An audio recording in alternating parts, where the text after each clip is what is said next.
Bonjour et bienvenue dans Rencontre au cœur des terres, épisode 4. Cette semaine, je vous invite à découvrir les traditions camarguaises au cœur d'une manade à Lansargues.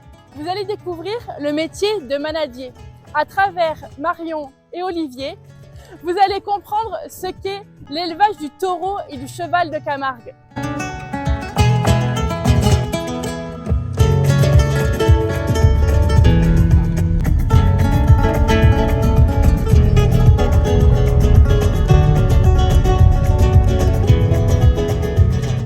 C'est à la Manade Bock, à Lansargues, maison éponyme, que Marion m'a donné rendez-vous avec son mari Olivier.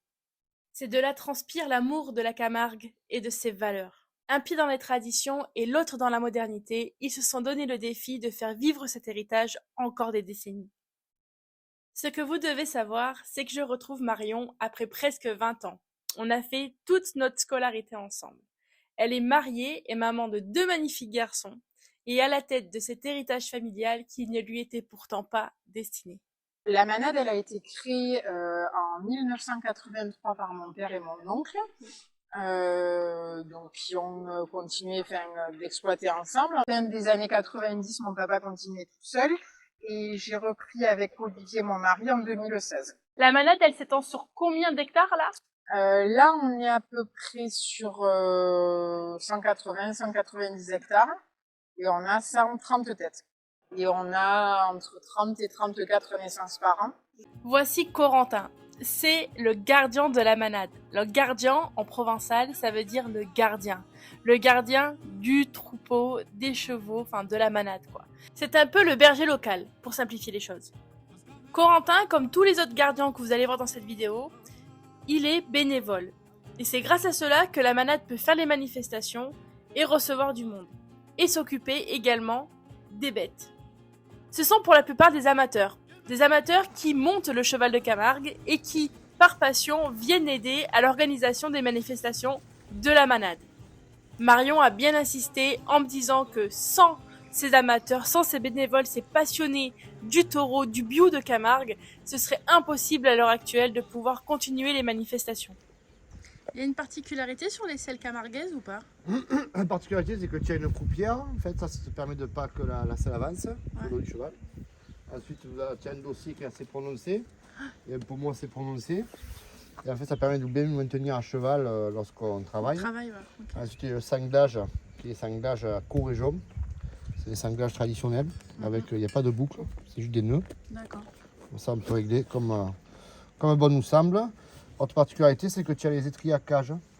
Les étriers à cage sur la selle Camargue, en fait, c'est une selle dont on a pris modèle sur la selle des chevaliers du Moyen-Âge. Ces taureaux, ce sont des taureaux sauvages. C'est pas un élevage comme on peut avoir dans l'agriculture où ils sont à moitié domestiqués. Non, là, c'est vraiment des bêtes sauvages.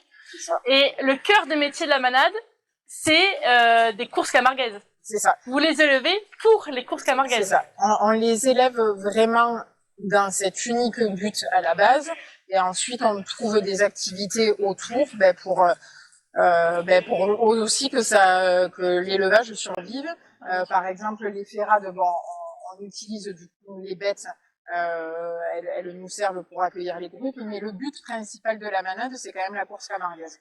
Comme le but d'un taureau de combat, c'est la corrida. Ouais. C'est-à-dire que ce sont des animaux qui sont destinés qu'à ça. D'accord. Voilà. Alors par contre, la grosse différence entre la corrida et la course camarguaise, c'est qu'il n'y a pas de mise à mort. Non. Et c'est plus un jeu presque même la course camarguaise. Ça, c'est vraiment, il y a une complicité qui se crée entre certains taureaux et certains rasetteurs. C'est très beau à voir. Et non, il n'y a pas du tout de mise à mort dans la course camarguaise. Nous, on essaye de garder les bons taureaux, les stars un peu qu'on a eu, et également les Simbais ou ceux qui ont la cloche. On essaye de les garder jusqu'à la belle mort dans nos prés. Des très bonnes vaches, on les garde aussi. Voilà, Vous avez un animal emblématique de la manade qui s'appelle Scamandre. Ouais, c'est ça. Il s'appelait Scamandre. Ouais. Il est décédé en quelle année celui-là ? Lui, il est décédé en 2010. Scamandre, c'est un biou d'or. Sur toute la course camarguaise, il y a un titre suprême et c'est celui-là.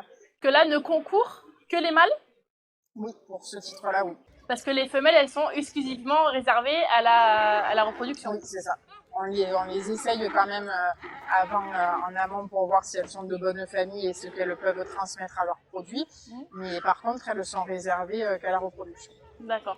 Scamandre, lui, il est enterré à la manade. Ouais, c'est la petite stèle qui est à côté c'est des arènes là-bas. C'est ça. Et parce qu'il a été Biou-d'or, et qu'il est mort ici en plus, la tradition veut qu'il est enterré avec un drap blanc face à la mer. La manade seule, si vous viviez juste par exemple des courses camarguaises, c'est pas viable. C'est pas du tout possible.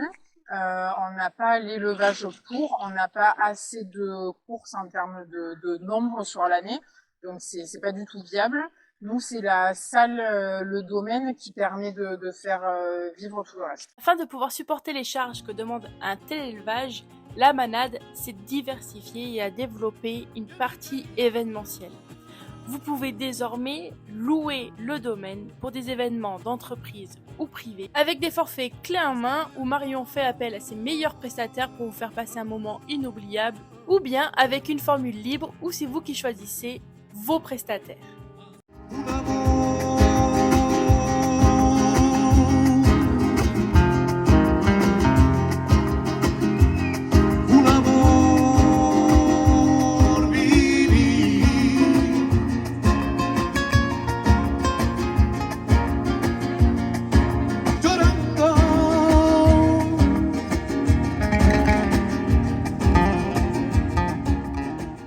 Ce jour-là, ce n'était pas moins de 350 personnes qui étaient attendues au domaine pour un séminaire d'entreprise. Au programme, tri des taureaux, ferrade, essai de vachette, gypsy pour l'animation et un grand michoui royal.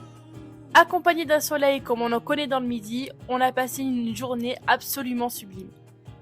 Même s'ils ne sont pas destinés à l'abattage, il faut savoir que le taureau de Camargue bénéficie depuis 1996 d'une AOC et depuis 2001 d'une AOP taureau de Camargue. Sa viande a la particularité d'être très goûteuse et peu grasse. Avec les morceaux à cuisson longue, vous ferez ce qu'on appelle une daube ou une gardiane ici en Camargue.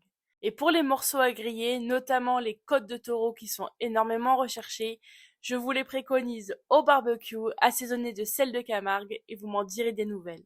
Sachez que vous pouvez commander des colis de viande auprès de Marion, ainsi que goûter à ces nombreuses terrines et autres saucissons de taureau préparés pour vous.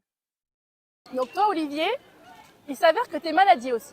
Oui, tout à fait. Moi, j'ai aussi un élevage familial sur le Sambuc, sur la commune d'Arles, où on élève avec mon frère, ma soeur, mes parents, des taureaux et des chevaux de race Camargue sur à peu près 600 hectares. Et on a un cheptel de 250 têtes. D'accord. Est-ce que du coup vous vous retrouvez en compétition des fois dans les arènes? C'est assez rare qu'on se retrouve en course ensemble, mais ça arrive. Après, on n'est pas en compétition, mais ouais, il y a un peu d'enjeu, quoi. Alors, vous taquinez quand même un petit peu, non? C'est à la maison après. Voilà. La course camarguaise, c'est un sport, un jeu taurin qui se pratique dans un triangle. Tu pars de Montpellier, tu remontes jusqu'au nord à Avignon et tu redescends à l'est jusqu'à Salon-en-Provence. Et dans chaque ville, dans chaque village, il y a des arènes. Et donc nous, propriétaires d'élevage manadiers, notre boulot, c'est de mener un taureau dans l'arène, un ou plusieurs taureaux, de lâcher un taureau dans l'arène. Et les hommes habillés en blanc, qu'on appelle des raseteurs, doivent rentrer dans l'arène et essayer d'attraper les attributs que nous avons placés sur les cornes du taureau. Les attributs sont des cocardes, des glands et des ficelles. Ces attributs sont primés. Et lorsqu'un raseteur va enlever un de ces attributs, il va toucher une prime. Le taureau va rester un quart d'heure dans l'arène et à la fin du quart d'heure, il réintègre le tauril, l'écurie. Et le soir, il est relâché avec ses congénères sur la prairie. La saison de course camarguaise débute au mois de mars, se termine le 11 novembre. Et un taureau va courir à peu près 6 fois, c'est-à-dire une fois par mois dans les arènes. Donc il va bosser à peu près un quart d'heure tous les mois. Et donc en course camarguaise, c'est une particularité, c'est que la vedette de la course camarguaise, c'est le taureau. Les taureaux sont baptisés, ils ont un nom. Nous, ce qui nous intéresse, le physique, ça nous intéresse très peu. Nous, ce qui nous intéresse, c'est vraiment le caractère, la méchanceté, la bravoure du taureau et de la vache. Et pour avoir le meilleur taureau de course, le meilleur cocardier possible dans les arènes, celui qui va être le plus agressif, celui qui va se défendre le plus face aux hommes et celui qui va permettre de remporter de nombreux prix. Et chaque année a lieu la finale du Trophée des As, une année à Nîmes, une année à Arles. Et ça rassemble à peu près 15 000 aficionados de course camarguaise. Et donc, lors de cette finale du Trophée des As, on va faire concourir les 7 meilleurs taureaux de la saison. Et au terme de la course, on va élire le meilleur taureau de la saison. Est-ce que c'est toujours aussi fervent? Le problème qu'il y a, c'est qu'à l'heure actuelle, il y a beaucoup de loisirs. En général, les gens ont accès à beaucoup de loisirs. Avant la course camarguaise, l'hiver, il y avait le foot dans les villages, et l'été, il y avait les courses camarguaises et les fêtes votives.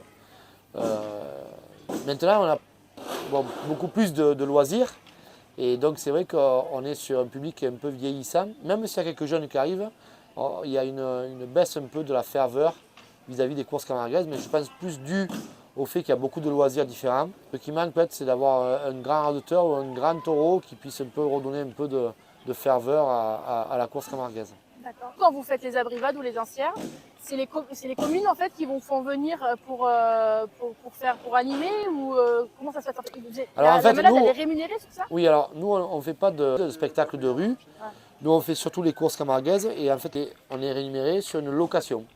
Alors plus le taureau a de la valeur et plus il est reconnu, plus on va le valoriser. Tout dépend aussi de la dimension de l'arène. Concerne par exemple, tu vois, les controverses par rapport à la corrida. Est-ce que dans votre métier, dans vos courses, vous en connaissez aussi de la controverse? Sur la corrida et la course camarguaise, ce sont deux disciplines, deux traditions où on met en valeur le taureau.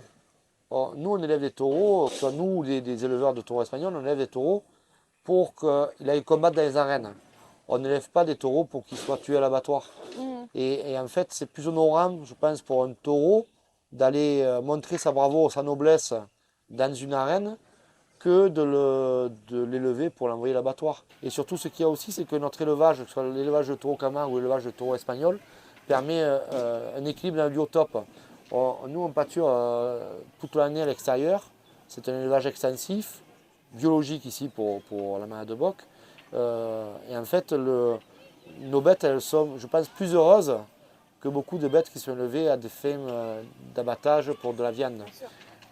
Sachant que ce soit en course camarguaise ou en corrida, la vedette, en fait, c'est le taureau, quoi.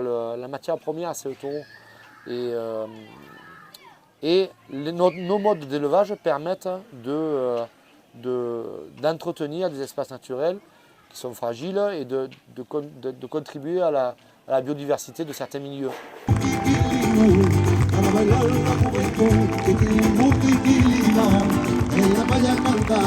Et voilà les amis, j'espère que cet épisode vous aura plu et que vous aurez pu être en immersion totale dans l'élevage de taureaux de Camargue. Pour les réseaux sociaux et le site internet de la manade, je vous pose tout ici ainsi que dans la description.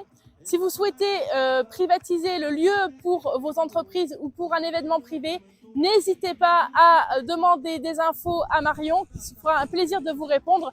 Les amis, dépêchez-vous parce que les week-ends partent très vite. Ensuite, qu'est-ce que je peux vous dire? Comme d'habitude, les amis, n'hésitez pas à liker cette vidéo, à me laisser un petit commentaire pour me dire si vous l'avez aimé. Et surtout, les amis, à vous abonner à la chaîne parce qu'on est bientôt 1000. En attendant, je vous souhaite une bien belle journée. Il reste encore quelques épisodes pour la série. Je vous embrasse et je vous dis à bientôt. Ciao, ciao!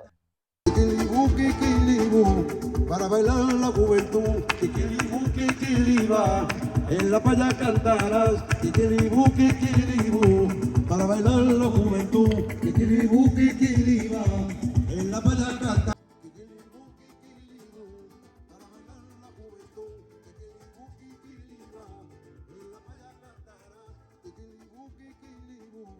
Para bailar la juventud, kikilibu, kikiliba, en la playa cantarás, kikilibu, kikilibu.